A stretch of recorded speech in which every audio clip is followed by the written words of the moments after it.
Let's talk about self-compassion.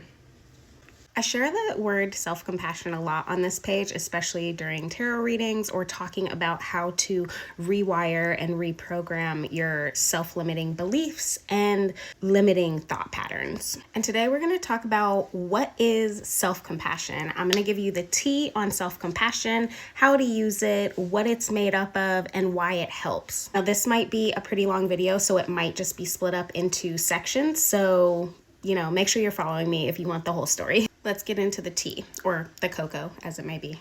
We're just going to start with the basics. What is compassion? Compassion is the concern for others' suffering. It means to empathize with somebody else's suffering and then be able to do something that alleviates some of that suffering. So we can actually look at compassion as a verb, as a doing. You have to do something to show your compassion. Otherwise, it's just empathy, which is the feeling of someone else's feelings and being able to understand how that person might feel. So essentially, compassion becomes a relational or interpersonal kind of understanding. It's noticing that somebody is hurting, experiencing your own emotions to that suffering and that hurting, and then being able to move in some type of way that alleviates that stress, pain, or uncomfortability. Compassion helps people feel like they're not alone. It helps us feel seen and understood. So if compassion itself is about being able to notice somebody else's suffering, self-compassion is when we turn that towards ourselves. When we are able to have empathy and understanding, notice our own suffering. We are quite hard on ourselves as humans, and we judge ourselves for having very human emotions, things that are painful. We can brush off when it comes to ourselves as like, oh, do better. But when we take a step back to actually notice how much we are suffering, the pain that is actually very palpable and sitting on our hearts, sitting on our bodies, sitting in our bodies, we are able to then move into a more loving place. We're able to not feel so alone in how we're feeling. This brings up shame, right? Because a lot of times when we feel like we shouldn't feel a certain way, shame comes into play. And then also does secrecy.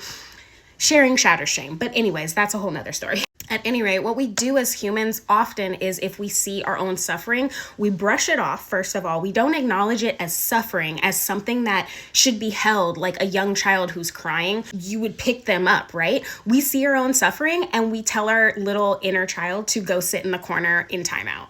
What a lot of us do when we tell that little inner child of ours to sit in the corner in timeout is we start being more negative, being more hard ass. And we think that being a hard ass to ourselves is going to help motivate us or be better, do better, move into a different position, when all it really does is set off our fight or flight response. Oh, you made a stupid ass error. Oh, you should have known better. You shouldn't have ever given him a chance. You should have X, Y, and Z. Should all over ourselves. Stay tuned for the unhelpful thought pattern of shitting all over yourself. So essentially, this negative self-talk, when we're beating ourselves up or telling ourselves, do better, we are setting off this fight or flight alarm in our own bodies, because evolutionarily, that used to be there to make sure that we saw threats and then ran the other way or fought or did what we need to do, freeze, pretend we're dead. But now we experience that fight or flight in so many different ways, especially and more often these days when it doesn't come to our physical safety. Now we experience that fight or flight when somebody criticizes us as a parent, as a human, as a worker. Right? Whenever our self-concept is feeling attacked, that's when fight or flight kicks in, because we're trying to protect our self-concept and who we are, who we know ourselves to be. No one wants to be an unworthy, helpless, terrible human being, right? Generally. But the kicker is when we tell ourselves that, when we tell ourselves with negative self-talk how terrible we are, you're a loser, you're incompetent, you're dumb, I can't do it, I don't have the power, I'll never amount to anything, life hates me, then all we're doing is setting up this response in ourselves, this fight or flight response, because we're literally trying to protect ourselves. Our body recognizes the need to protect itself, and all it's trying to protect us from is ourselves.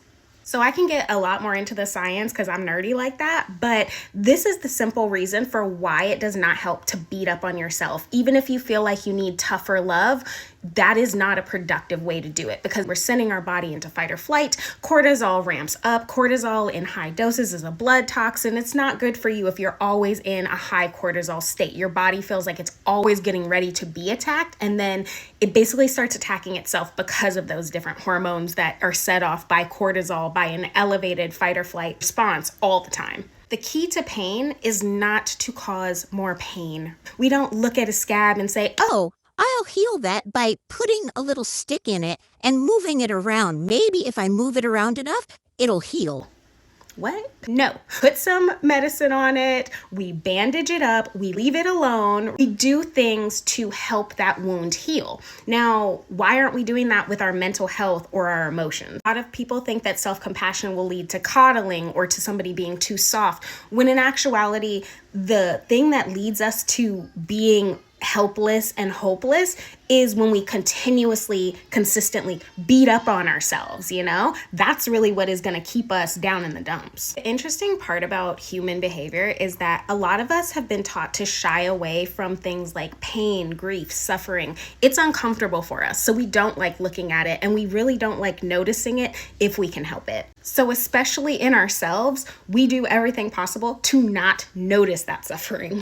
But the consequences are fairly dire, which is why we're talking about self-compassion and the big impact it can have on helping you rewire your beliefs and choose something that is more helpful right now, today. So for this series, I'm going to focus on 3 main areas: mindfulness, common humanity, and kindness, okay? Not necessarily in that order. All 3 of these components of self-compassion are actually very helpful tools in the long run, just to learn about and to enact on ourselves and others in the world. But those are the 3 tenets I will be diving into deeper in this series to help you to be more compassionate to yourself, because baby, you deserve it. You deserve to give yourself a little love and help yourself in a way that will actually help you and not in a way that tears you down. Because I'm limited on time, you're going to have to follow me and make sure that you stick around for the rest of this series to learn how to actually be more self-compassionate. I'll see you in the next video, where we'll be talking all about mindfulness. Bye!